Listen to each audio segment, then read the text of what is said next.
house belongs to me and my parents. Write up the divorce papers and leave Liam, my husband.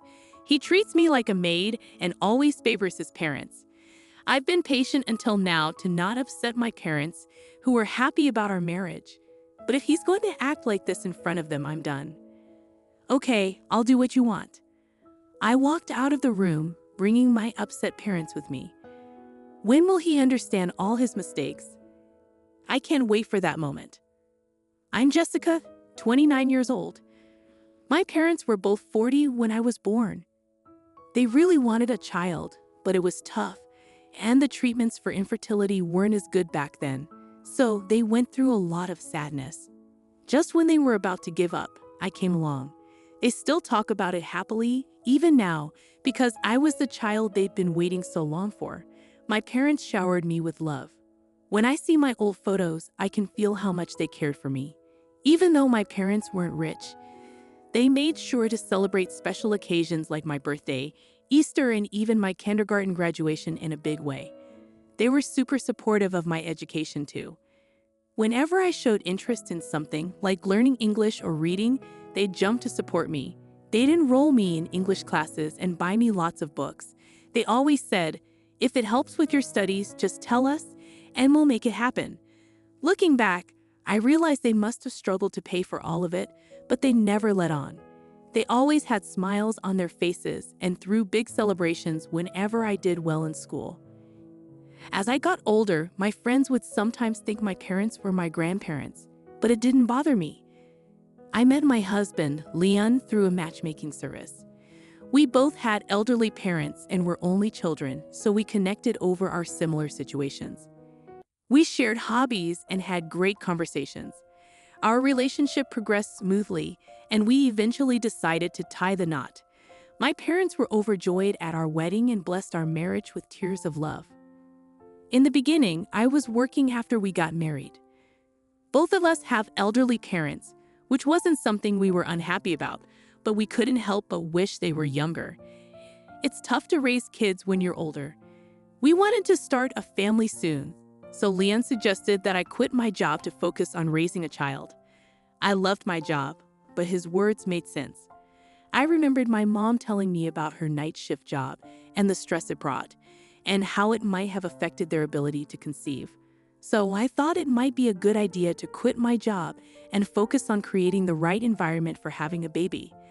Leon also reassured me by saying, "You could always go back to work when our child is older." That made me feel better about the decision. Luckily, I had a professional certification that meant I could go back to work whenever I wanted. So I decided to leave my job and focus on being a full-time homemaker. But after we got married, Leon's attitude changed. Before, I thought he saw me as an equal, but suddenly, he acted like he was better than me. Being a housewife isn't easy. I had to cook 3 meals a day, do all the cleaning, laundry, and everything else. Things that were no big deal when I lived alone became a challenge, especially since Leon was really picky about everything and wouldn't let anything slide. Dinner should always have at least 3 dishes, and there should be hot pancakes for breakfast. My mom managed it all even while she worked. When I wake up, my suit and shirt should be ready on a hanger. Just grab my bag and go, he'd say, as if that's the least a housewife should do. That's how my parents always did it. Whenever I tried to object, he'd snap back, "You're a housewife, remember? Don't get too high and mighty while living off my money." That became his go-to line. Despite his complaints about me spending his money, what Leon gave for household expenses barely covered it all. I spend my days carefully managing our budget, constantly searching the internet for ways to save money. One day, I mentioned, maybe I should go back to work. Leon shot that idea down with, "You used to work at a law firm, right? Being a secretary won't bring in much. I won't let you neglect the housework for that." So he wouldn't even consider letting me return to work. I wondered if Leon was misunderstanding something, but by then, I was too exhausted from his constant complaints and yelling to argue. Honestly, I wasn't sure if I could keep up with the quality of housekeeping if I also had a job. Plus, I didn't want to disappoint my parents, who were thrilled about our marriage, so I couldn't talk to them about it. But it wasn't just Liam's behavior that bothered me. He often invited his parents over. Whether it was Mother's Day, Father's Day, or their birthdays, he'd find any reason to have them visit and expect me to prepare the meal. Each time, he'd give me extra money, telling me to buy fancy fish or make steak with premium beef. When his parents came over, Leon would shower them with gifts. They'd eat and drink as if our house was theirs, without ever thanking me. Then they'd leave. Once, I brought up to Leon the idea of inviting my parents over occasionally. I told him I admired how he honored his parents, and I didn't oppose it, but I hoped we could also include mine. Leon's response was immediate and harsh. He snapped, "Why would we do that? Understand this, I'm the one paying for everything. Why should I spend money on your parents who aren't even blood related to me?" With that, he shut down the conversation. Feeling defeated, I began using my savings from before we were married to secretly buy gifts for my parents. Then, one day, my parents reached out to me with a troubled look. They explained that there had been a fire in the apartment next to theirs, and part of their home was damaged. Thankfully, they were safe, but their house needed significant repairs. They were temporarily staying in a makeshift shelter. I made the decision to visit my parents, knowing they were going through a difficult time. Despite their troubles, they welcomed me warmly. During our conversation, my father gently asked about my marriage, and although I felt a pang of sadness, I assured him that everything was all right between Leon and me. When I asked about their future plans, my father explained that their old house, which had been partially damaged in a fire, was too old to salvage. They were considering moving into a modern Renaissance apartment. My mother sighed, expressing sadness at the thought of leaving behind the memories in our family's ancestral home. It was then that I made a decision. I resolved to discuss the situation with Leon when I returned home. "Remember when I mentioned my parents' house was damaged in a fire?" I began. Considering their age, I was thinking of buying them a new house, one with accessibility features. Leon's response was blunt. "Where's the money coming from?" "I'm not contributing." "As expected," I replied. "I don't plan on building a mansion, so it won't be a financial burden on you. I intend to use my savings from before we were married." After a moment of consideration, Leon casually replied, "Guess even a law firm clerk can save that much." "Well, if it's not coming from my pocket, then it's fine." And with that, I made the decision to gift my parents a new home. I felt it was finally time to repay their kindness. Months later, I informed Leon, "I'll be helping my parents move tomorrow." Leon's response was curt. "All right, just don't forget about your household duties," before retreating to the bedroom. The next day, I assisted my parents with their move. Unbeknownst to me, a group of individuals had begun following me. As we carried my parents' belongings into their new home, we settled into the living room, filled with the joy of being reunited as a family after so long. Suddenly, to our astonishment, Leon and my in-laws burst in. With a declaration, Leon announced, "From today, this is my house." Leon's sudden appearance caught me off guard.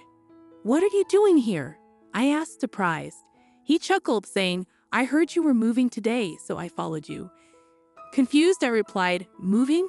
What do you mean? This is my parents' house." But Leon insisted, "I've been supporting you all this time. You should be grateful to have married someone like me.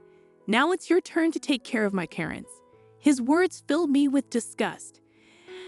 As I stared at him in silence, he coldly declared, "I've canceled the lease on our apartment. Pack your things and leave." My father began to speak, but I silenced him. With a strange calmness, a plan formed in my mind. Instead of my father, I asserted, "This house belongs to my parents and me." Leon laughed, mocking me, "Do you not understand English? I'm saying the house you bought was mine all along. It's not yours, we're your parents. Oh, and I've left divorce papers for you to sign at home. Make sure you submit them." Ignoring my parents' attempts to intervene, I reluctantly acquiesced to Leon's demands. "Fine, I'll do as you say." I conceded, then directed the movers to reload the truck we had just unloaded. While overseeing the process, another truck arrived, bearing Leon's and his parents' belongings. Comforting my bewildered parents, I promised, I'll explain everything later. Just trust me for now. Together, we vacated the premises. During our journey, I divulged the situation to my parents. I've kept silent about this until now, I confessed. Upon hearing the full story, they grasped the gravity of the situation and commended my actions. Their praise stirred within me a familiar sense of joy, reminiscent of the praise I received from them as a child. A few weeks later, my phone rang incessantly, with Leon's name flashing on the screen. With a sigh, I reluctantly picked up. Before I could even say hello, Leon erupted. "What's going on with this house you bought? Someone's threatening to call the cops if I don't leave." "Yes, that's right," I confirmed, bracing myself for what would come next. Leon's voice rose in disbelief. "So when you said it was our house, you meant this rental?" I couldn't help but chuckle at the misunderstanding. His reaction was immediate and furious. "Stop laughing and explain. Wasn't this house meant for your parents?" Taking a deep breath, I began to unravel the tangled web of miscommunication. I clarified to Leon the sequence of events. How the house I purchased for my parents was undergoing renovations, but due to a mistake by the renovation company, it wasn't ready on time. In a last-minute scramble, they arranged for us to stay in a model home until the renovations were completed. However, Leon and his parents mistakenly moved into the model home before we could explain the situation. Seizing the opportunity for revenge after Leon's outburst, I chose to play along with his misunderstanding. Following that ordeal, I relocated all our belongings to a rented storage unit and temporarily stayed in a hotel with my parents. Following Leon's instructions, I proceeded with the divorce papers, ultimately ending our marriage. My parents expressed their wish that I had confided in them earlier, but I believe it all worked out for the best. Being with my parents during that time was invaluable, and I successfully parted ways with Leon. Now, we're happily settled in our newly renovated home. I made sure not to disclose our new address to Leon, ensuring he remained unaware of our whereabouts. On one occasion, he questioned how I planned to support myself without him, assuming I was merely a stay-at-home wife. With a touch of disdain, I clarified, "You've been mistaken all this time. I'm actually a professional lawyer." Leon appeared taken aback, his response tinged with confusion. Reflecting on our initial meeting at a matchmaking service, I remembered how Leon had asked about my profession. At the time, I mentioned working at a law firm, but he assumed I was a secretary. I didn't correct him then, as I'd grown accustomed to people reacting negatively when I mentioned being a lawyer. It surprised me that Leon still thought of me as a secretary. It revealed his lack of interest in truly knowing me. It seemed he preferred the idea of a housewife over an equal partner. Realizing this, I calmly explained, as we're married, I could rightfully claim ownership of the property purchased with my pre-marriage savings. Asserting my rights, I continued, those savings remain mine and aren't subject to division. If you have objections, we can settle it in court, but the outcome is clear. With that, silence greeted me from the other end of the line. Disregarding Leon's remarks, I bid him farewell with a simple, "Take care of your parents," before ending the call. Details of what ensued reached me through a former colleague, now a fellow attorney. Despite his repeated attempts to reach out, I found it necessary to communicate with him solely through legal representation. Leon persisted in demanding the return of money spent during our marriage. After negotiations with our respective lawyers, he reluctantly grasped the impracticality of his request, though not without disappointment. Such reactions were to be expected. After all, I had become a stay-at-home wife at his insistence, and it was his obligation as a husband to provide for our family. Fulfilling my duties as a homemaker, I never faltered. With the termination of our apartment lease initiated by Leon, he found himself without a place to stay. Presently, he has resettled in the cramped condo where his parents reside, the three of them uncomfortably sharing the limited space. Leon's financial situation was dire. His meager salary coupled with his lavish spending on personal pursuits and gifts for his parents left him virtually penniless. Despite our previous circumstances, Leon had begun expressing a desire for a larger house. It seemed he concocted this plan after I mentioned to my parents my own aspirations of buying a home. Needless to say, his scheme failed spectacularly. To assume we would vacate quietly, even if it were a temporary residence, displayed a level of naivety that was almost laughable. It's disheartening to realize just how misguided my ex-husband could be. Now weary of caring for his parents in their cramped condo, Leon has persistently sought reconciliation. However, now that he is aware of my profession as a lawyer, I have chosen to ignore his advances. Currently, I am relishing the comforts of my new home alongside my parents. The idea of remarriage isn't particularly appealing to me at the moment. However, a fellow attorney whom I collaborated with during my divorce from Leon has expressed interest.